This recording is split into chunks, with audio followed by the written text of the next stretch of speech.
Andrew, over to you. Tell us how that project's been going. Okay, thanks very much. Morning all.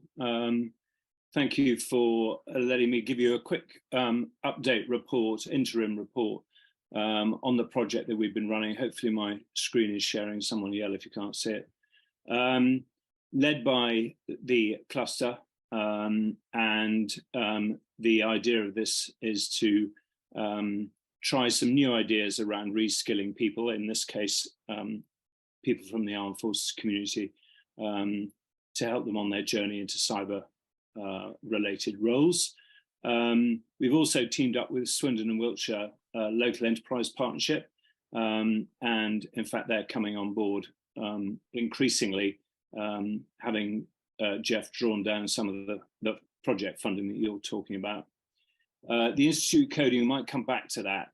As some of you will know, they've recently secured a funding, this time from the Department for Education, to help universities grow more of these programs. So they haven't been so much engaged in this project, but actually we have another project doing a similar thing under that, what's called Better Futures for Digital program. For those of you who don't know, I did a full career in the Army, ended up running Army recruiting for the last 4 years, which helped me to make a very easy transition into an American HR science and technology company called Connexa. 4 happy years there, and then it was bought by IBM.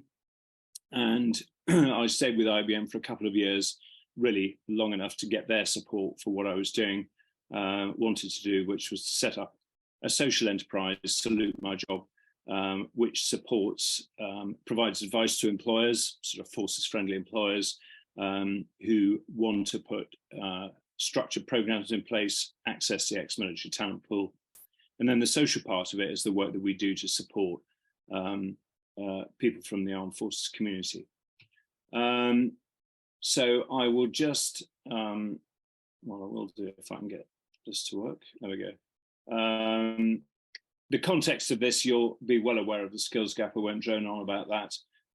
What we're trying to do here is to see whether we can attract people from different talent pools, particularly in this case, the armed forces community. And what I'm talking about here is not necessarily people who've got experience of cyber, but people with the aptitude, perhaps don't know much about it, and in our case, don't realize how transferable military security is to the world of cyber security, and to see if we can overcome some of the barriers they face.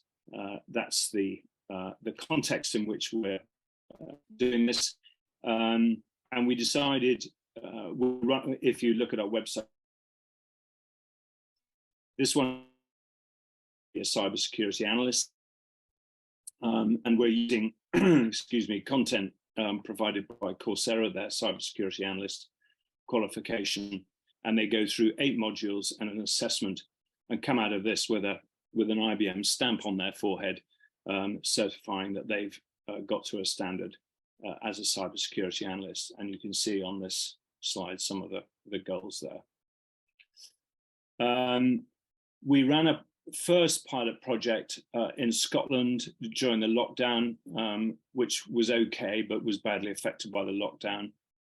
I'll just mention Abertay University here, although they're in Dundee, not in the southwest.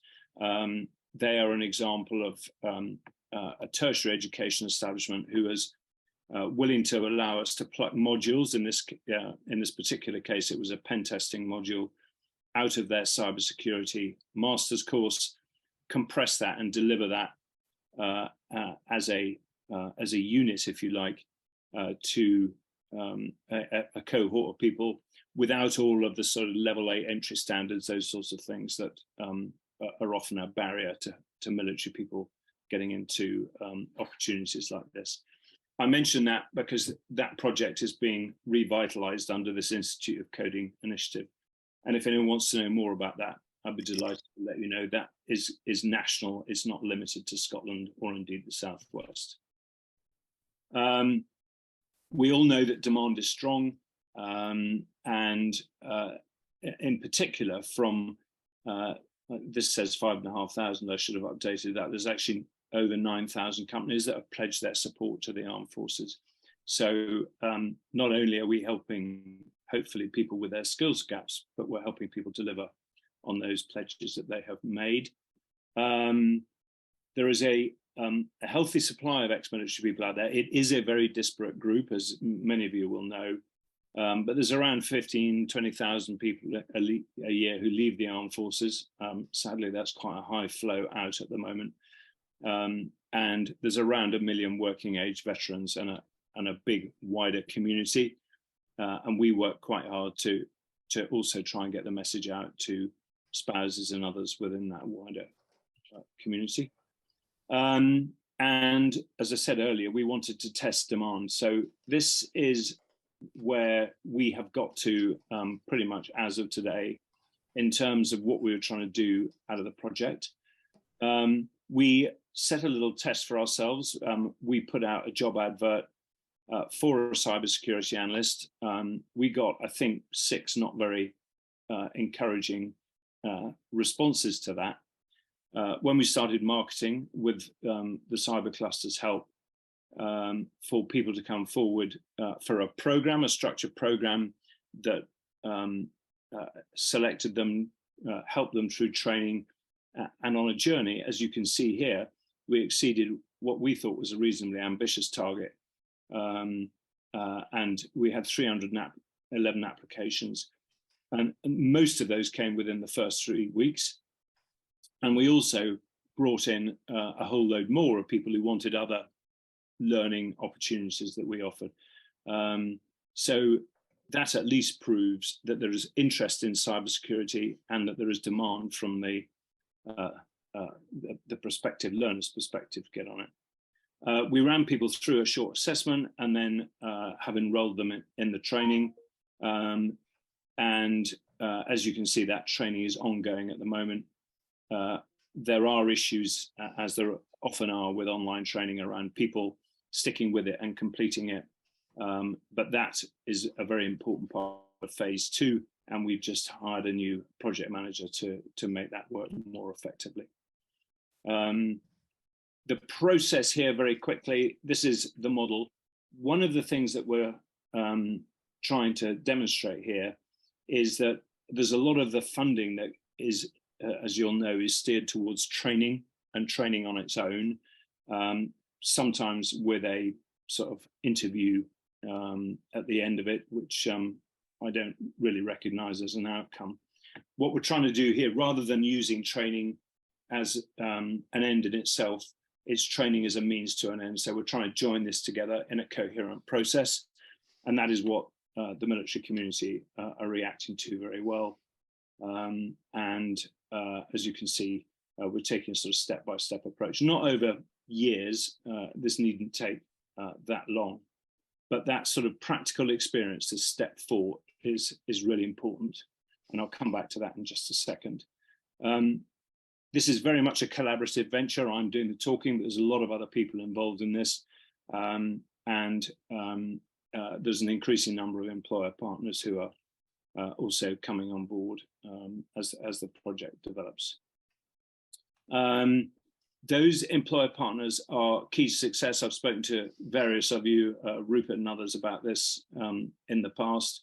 We're now at the stage where we are very keen to find people. Jeff talked about placements earlier, but companies who are in a position to offer longer, not 4 or 5 days, 4 or 5 months, more like, who can offer paid work placements. Because as you'll appreciate, it's all very well getting the theoretical skills, but often military people lack the commercial experience or just need to apply that learning in a practical sense. And those work placements are really important. We've got some great case studies.